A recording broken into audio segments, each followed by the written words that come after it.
Bienvenidos a su canal UCR, un canal donde hacemos televisión con sentido.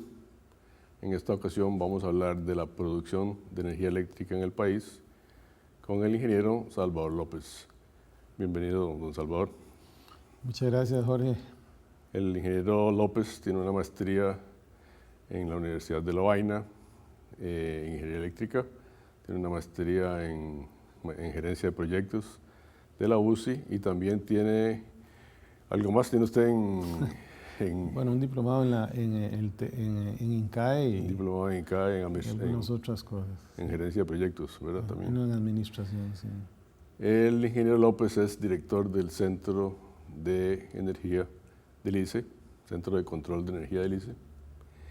Y para empezar, podríamos hablar sobre qué es lo que hace el Centro de Control de Energía del ICE. Ok, bueno, muy buen día. Realmente es muy importante para la operación del Sistema Eléctrico Nacional, el Centro de Control Nacional de Control de Energía. Todos los sistemas de todos los países o regiones requieren un centro desde donde se administre, se controle, se dirija el Sistema Eléctrico Nacional. Desde ahí entonces se operan todos los recursos que tiene el sistema, todo lo que es todos los recursos de generación, todo lo que está interconectado en la red de alta tensión, digamos, todas las distribuidoras donde retiran energía, grandes consumidores y todos los generadores que se integran dentro de la red nacional. A nosotros nos corresponde hacer el planeamiento llamamos de mediano plazo y de corto plazo, que es la disponibilidad de recursos para atender la demanda en un año hasta 5 años. Y luego también nos corresponde hacer el predespacho de cada día. Cada día tenemos que hacer un despacho de cómo están los recursos para el día siguiente, se llama el despacho del día siguiente. Esto es un tema bastante delicado porque bueno, nosotros tenemos recursos que son eólicos, solares, geotérmicos, tenemos todo el recurso hidroeléctrico, tanto con embalses como de filo de agua, que de filo de agua es la gran mayoría del recurso hidroeléctrico, es como el 70% de todo lo hidroeléctrico es de filo de agua. Quiere decir que cuando llueve hay generación y cuando no. También al Centro de Control de Energía le corresponde pues, atender la calidad de la energía, es la que garantiza el balance de generación y demanda. Y también esto ya ahora no de manera aislada, sino en el marco del mercado eléctrico regional. Nosotros estamos integrados eléctricamente desde México hasta Panamá y esta red eléctrica pues la tenemos que operar integrado con los otros operadores de los sistemas. Entonces aquí tenemos una coordinación desde el SENACE en México, que es el operador del Sistema Eléctrico de México, así como el EOR, que es el ente operador regional, el que supervisa la operación de los 6 países de América Central y con todos los operadores de los países de la América Central. Don Salvador, se ha criticado mucho el hecho de que el CENSE esté dentro del ICE. Usted ve todos los días críticas de los generadores privados, de las empresas de las municipalidades, porque dicen que le dan preferencia a las centrales de generación que tiene el ICE y a ellos los dejan marginalmente cuando los ocupan, de acuerdo a la programación que hacen ustedes, ¿verdad? Sí, bueno, sí, las críticas las hemos recibido desde hace mucho tiempo en el ICE sobre ese tema y bueno, en esto sí tengo que decir que nosotros hemos tenido una política de absoluta independencia para efectos del manejo del sistema. Hemos venido trabajando con criterios y además hay una disposición que tomó ya la Junta Directiva del ICE en la cual le dio al CENSE la potestad para coordinar directamente lo que es normativa con la ARECEP y en el cual nosotros también tenemos independencia para operar el sistema. Entonces todos los recursos del sistema nosotros lo operamos y todo lo que hacemos lo ponemos en internet, o sea, internet prácticamente en tiempo real del despacho del Sistema Eléctrico Nacional y todos los recursos que hay en el país nosotros disponemos de ellos de una manera óptima. Pero hay contratos que hay que cumplir. Hay contratos que hay que cumplir definitivamente, digamos, hay algunos contratos que implican que la generación entra cuando ellos tienen recursos y cuando no. Y entonces nosotros tenemos que ajustarnos a esas realidades que tienen los contratos y que tiene también la legislación nacional, porque no hay que dejar de lado también que las distribuidoras, por ejemplo, tienen su propia generación y hemos venido tratando poco a poco de tener control sobre esta, pero la mayor parte de las plantas entran y salen también cuando ellos tienen recursos, y esto le genera una exigencia mayor al centro de control de energía. Eso no permite optimizar la operación del sistema en cuanto a costos, porque si tiene que entrar una planta que tiene un costo mayor que otra que tiene un costo menor, no permite que se optimice el costo y eso se va a reflejar en las tarifas. Sí, bueno, digamos que las diferencias de costos, al tener nosotros una matriz tan fuerte, renovable, en realidad cuando tenemos una diferencia en el despacho que es sensible, digamos, de despachar recursos, es cuando tiene que entrar el térmico o la importación de energía.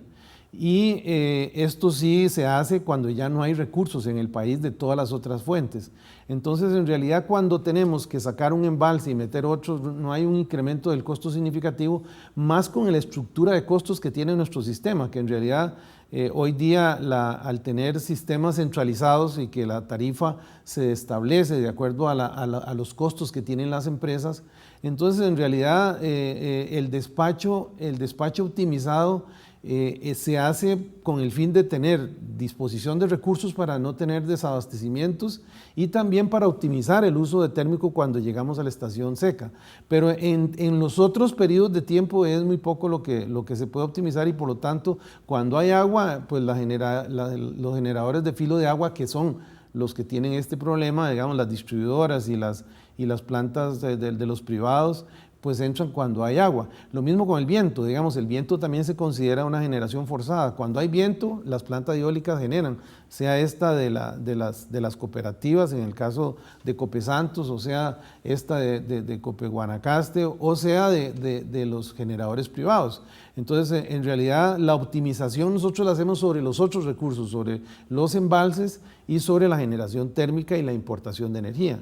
Entonces, normalmente en el verano, cuando ya los generadores de filo de agua, que son todos estos, digamos, las cooperativas y como son también los generadores privados, cuando ellos más bien les pedimos que generen todo lo que tienen, y cuando no alcanza, entonces comenzamos a meter plantas de los embalses o la generación térmica.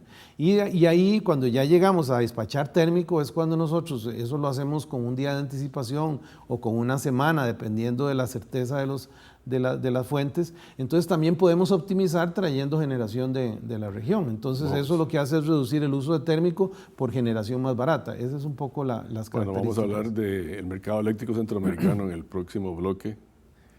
Volvemos con el tema de la generación eléctrica en el país.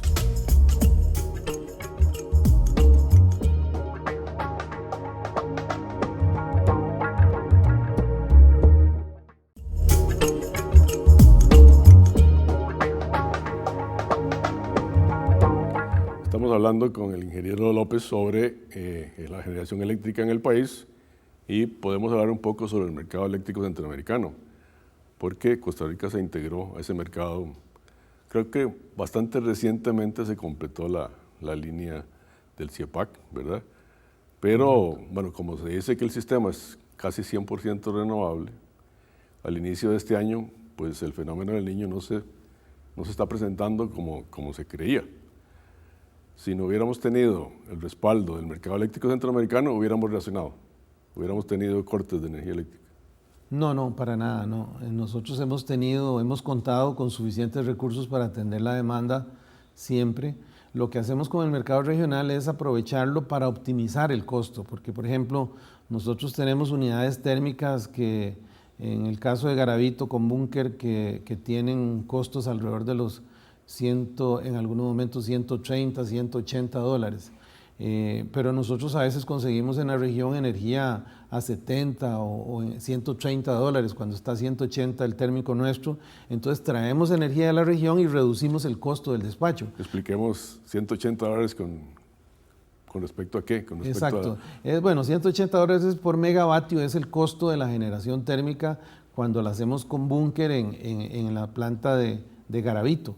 También tenemos plantas de diésel en Moín, por ejemplo, que tienen costos cercanos a los $500. O sea, 50 centavos de dólar por kilovatio hora. Exactamente, 50 centavos de dólar por kilovatio Mientras hora. el hidro puede costar 5, puede costar 3. Exacto, bueno, pero dependiendo, ¿verdad?, de los pagos que tengan, pueden llegar hasta 10 centavos de dólar. Pero bueno, en este caso nosotros encontramos plantas. Normalmente en el mercado regional el precio anda por debajo de los $130. Entonces, muy a menudo cuando tenemos que despachar térmico, podemos optimizarlo utilizando mercado eléctrico regional. Pero este año se tuvo que utilizar, porque si hubiera sido todo renovable no hubiera sido capaz el sistema de suministrar toda la energía que el país requería. Bueno, ese es un tema muy estratégico, el tema que usted está planteando, y es el tema de el térmico en un sistema como el nuestro. Nosotros siempre hemos dicho que tenemos un hidroeléctrico demasiado alto. 73% de nuestros recursos instalados son hidroeléctricos. Además de que la capacidad instalada duplica el pico de demanda máximo del año. Sí, correcto. Sí, tenemos más o menos 3.515 megas instalados y tenemos una demanda máxima de más o menos 1.700 megavatios. Entonces, pero lo importante aquí es el tema del térmico, cuál es el rol que juega, porque en realidad nosotros tenemos un sistema muy hidroeléctrico, pero la generación es variable. Cuando hay una época seca muy fuerte, no hay hidroeléctrico, entonces tenemos que tener recursos para respaldarnos. Y el más barato de todos los recursos para respaldarnos es el térmico, porque el térmico, digamos, tiene plantas que son baratas, muy baratas. Si ustedes ven una planta térmica es casi como una cancha de fútbol, digamos, en donde nada más se instala, se hace una instalación, se ponen unos motores y se ponen unos tanques de combustible. Entonces, esa es lo más barato para poder respaldar un sistema. Y además, las plantas que se usan normalmente son motores que permiten que usted lo esté arrancando como el motor de un carro. Lo arranca y si ya fueron 2 horas, 1 hora, lo apaga. O si es 2 días, 3 días, también puede generar sin problema. Digamos que es la característica de las plantas térmicas de baja inversión, alto costo de operación versus las hidroeléctricas. Exacto. Con alto costo de inversión, bajo costo de operación. Sí, lo que el público tiene que entender. ¿Qué están pensando con respecto al plan de descarbonización? Porque se ha vendido la imagen de Costa Rica 100% renovable, se están eliminando los hidrocarburos, pero importamos generación de Centroamérica que posiblemente venga de plantas térmicas. Incluso puede ser que Guatemala le compre a México y le venda a Costa Rica de generación térmica. Entonces, ¿qué pasa con la descarbonización del país? Bueno, digamos, yo creo que Costa Rica más bien ha sido un ejemplo en el mundo por nuestra matriz eléctrica. Nosotros, por ejemplo, este año, ahora estos 4 meses de enero a abril, que han sido muy secos, extremadamente secos, digamos, como se ha presentado este año de Niño. Sin embargo, lo que hemos usado de térmico ha sido 2.6%. O sea, realmente es demasiado poco y con eso podemos salir a lucirnos a nivel internacional, más bien. Entonces, realmente el térmico que se requiere es muy pequeño. Y nosotros, eso no altera las políticas que tiene nuestro país de ser un país ambientalista. Si usted ve, digamos, la matriz de Alemania con un 60% de carbón, gas natural y otros combustibles fósiles, o la de Estados Unidos que anda por ahí, por cerca. Aquí mismo en Centroamérica. O en Centroamérica, todos los demás países que andan en un 50 y el resto un poco más. En realidad nosotros con un 2.6% en un año seco, extremadamente seco, porque hemos tenido de 0.3% también. Pero serán más inteligentes ellos porque generan más barato que Costa Rica. Bueno, yo creo que esa es una cuestión de política nacional y yo creo que el país decidió ser renovable y en eso tiene un costo en este momento mayor, pero es algo razonable, digamos, desde el punto de vista de todos los beneficios que tiene nuestro país por ser un país que se vende como un país también, digamos, que es conservacionista y que tiene un compromiso con el ambiente. No hay una doble moral ahí en ese sentido de que somos totalmente renovables, pero compramos térmico. No, porque yo no estoy diciendo que somos totalmente renovables, somos 98 o 99% renovables y eso ya es un ejemplo al mundo. Si todo el mundo tuviera un 2% nada más de generación térmica, se acabarían los problemas de emisiones de CO2 en el mundo. Entonces realmente Costa Rica es un ejemplo a cómo estamos hoy día. Ahora, la política de plantearse llegar a más allá, eso ya es una cuestión nacional que se está planteando, pero en estos momentos, durante que estamos viviendo y los años que sigamos con la matriz que tenemos hoy día, somos un ejemplo. O sea, y eso lo hay que dejar claro. La proclamación del plan de expansión podría ser básicamente a base de energía renovable. Todavía no tenemos tanto solar, pero sí bastante eólico, una base de hidro. Bueno, pero eso implica energías que varían, ¿verdad? Que no están todo el año disponibles. Claro. Entonces aquí venimos al problema del respaldo que el ICE tiene que darle a todos esos generadores de fuentes variables que en algún momento dado no tienen energía que podrían necesitar. Bueno, yo diría que para separar el tema del térmico del tema del respaldo, diría que el térmico que nosotros usamos es porque lo usamos nada más durante los meses de verano, en los meses más secos del verano incluso. Normalmente en enero y febrero casi no lo usamos. Este año fue un año especialmente crítico porque hubo una zona de alta presión en Yucatán que impidió que vinieran frentes fríos al país, pero normalmente la vertiente norte y el Caribe es muy buena en la producción de electricidad durante los meses de enero y febrero por los frentes fríos, pero este año no. Pero aún así, durante los meses más secos del verano siempre vamos a necesitar térmico porque tenemos mucho hidroeléctrico y cuando no hay agua, obviamente que vamos a necesitar respaldarnos. Vea usted que realmente una generación normalmente en invierno de llegar a un 70% de generación hidroeléctrica para el país, en el verano, en los días muy secos, podemos llegar a un 20% de toda la generación hidroeléctrica. Entonces, realmente se nos baja tanto que hay que tener algunas fuentes firmes para poderlo respaldar y en este caso el térmico es indispensable.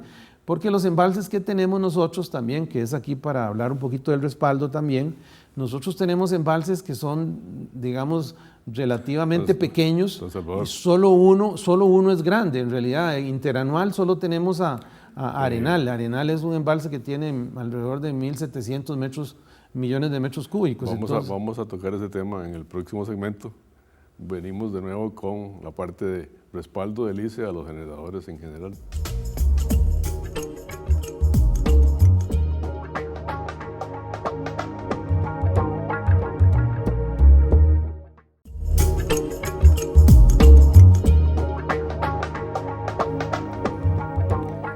Hablando con el ingeniero López del respaldo que el ICE le brinda a los generadores en general. Si hablamos de fuentes variables, algunos generadores, la mayoría de las empresas distribuidoras o los generadores privados tienen proyectos con energía hidroeléctrica o con energía eólica, todavía no hay con solar, pero esos tienen una época de generación. ¿Qué pasa cuando no está esa energía? ¿Quién le da respaldo al país?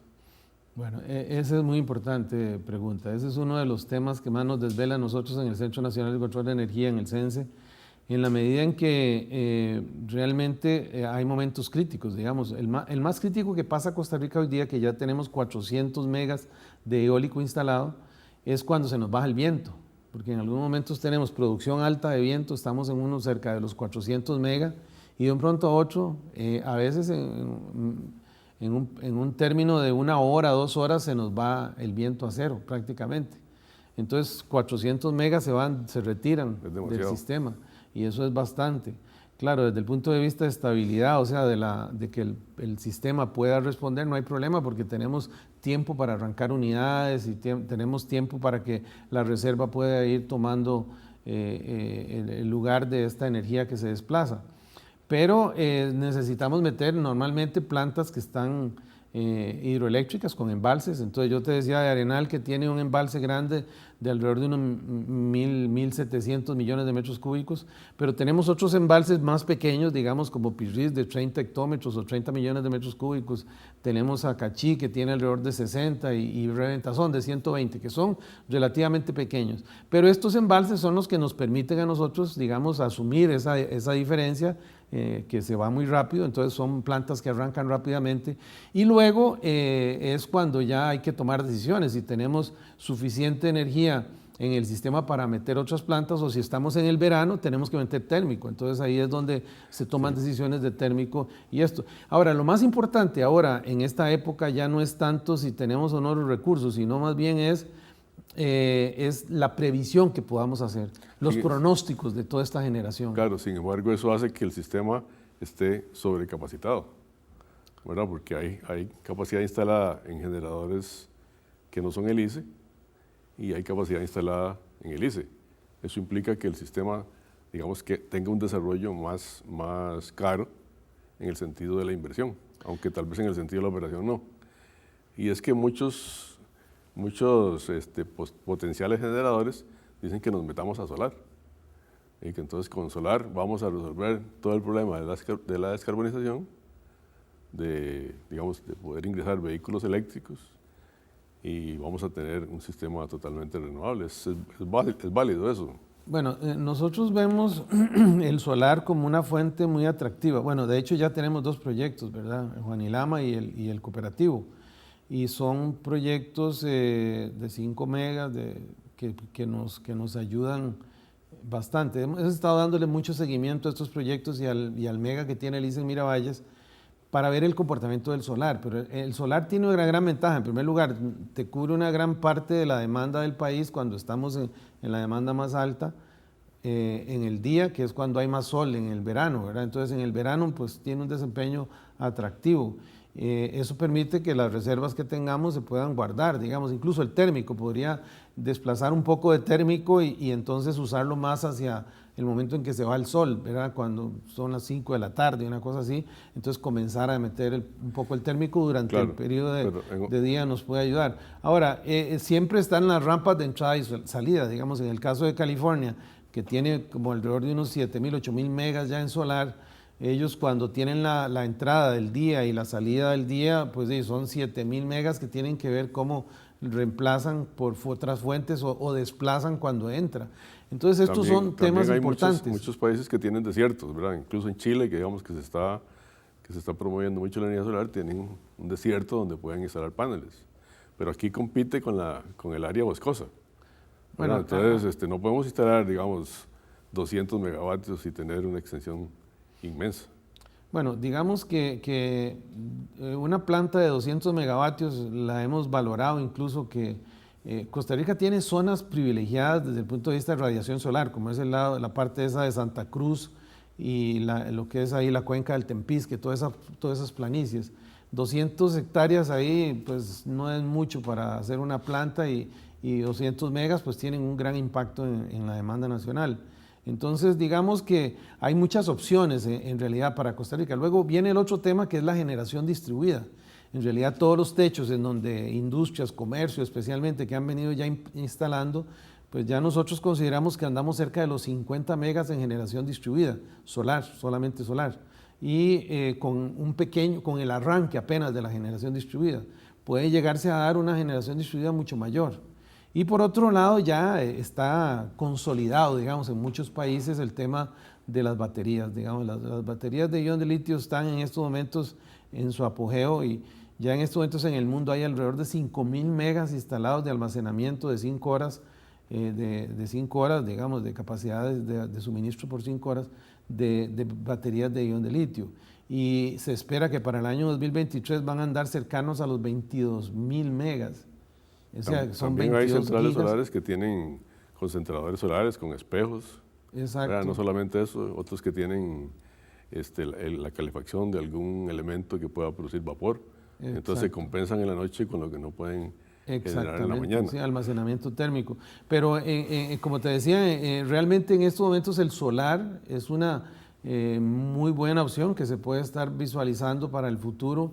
Digamos, nosotros definitivamente que la vemos muy positiva y más combinado con baterías, digamos, de que esto incluso casi les permite tener autonomía durante todo el periodo de tiempo de demanda que tenemos en el país, que va como desde las 7, 8 de la mañana hasta las 9 de la noche. Sin embargo, no tendría una central de base fuerte, ¿verdad? Serían centrales pequeñitas que complican mucho la disposición de la programación de la generación, ¿verdad? O sea, ya no va a tener diquis, no tiene una planta de gas natural que podría ser, va a tener una serie de plantas pequeñitas que, bueno, de acuerdo a un estudio que hizo el BID, no hay problemas de estabilidad si se escogen bien las zonas donde se pueden poner y se complementan con otras. Sí, bueno, en esto ya nosotros en el CENSE tenemos ahí varios proyectos que hemos venido trabajando con el fin de lograr incluso, por ejemplo, plantas virtuales, de lograr utilizar todo lo que es el Smart Grid o lo que es las redes inteligentes, todo lo que hay instalación de fibra óptica y conectividad en nuestro país, para lograr integrar todos los recursos de la demanda y poderlos convertir en recursos disponibles para despacho centralizado. Y ya en muchos países, en Alemania, en California, en muchas zonas ya esto se está haciendo. Nosotros vemos esto como una gran alternativa hacia el futuro.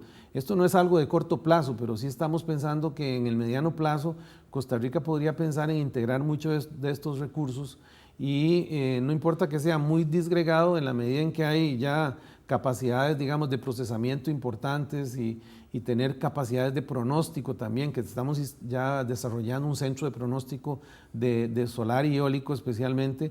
Eso nos va a dar a nosotros posibilidades para poder utilizar esos recursos para beneficio y que esta dispersión o esta distribución que tienen a nivel geográfico no sea un problema, ya que desde el punto de vista inteligente, digamos, y de redes inteligentes, controles inteligentes, que todas las plantas los tienen ahora y que hay, digamos, controles inteligentes hasta en los hornos, microondas, en los refrigeradores, en todo lado. Entonces todo esto realmente es factible y con la capacidad de procesamiento y de altos volúmenes de datos, de manejos, que en el CENSE lo tenemos en este momento, ya tenemos algunos en desarrollo. Yo creo que esto es posible perfectamente. Entonces yo veo que nosotros lo que tenemos que ir haciendo es adaptarnos a las condiciones que se van generando en el entorno y esto es una de las realidades que se está dando. Entonces la optimización, lo que más le conviene al país es tener entonces esa capacidad de integración y de virtualización de los recursos que están en la demanda. Muchas gracias, don Salvador.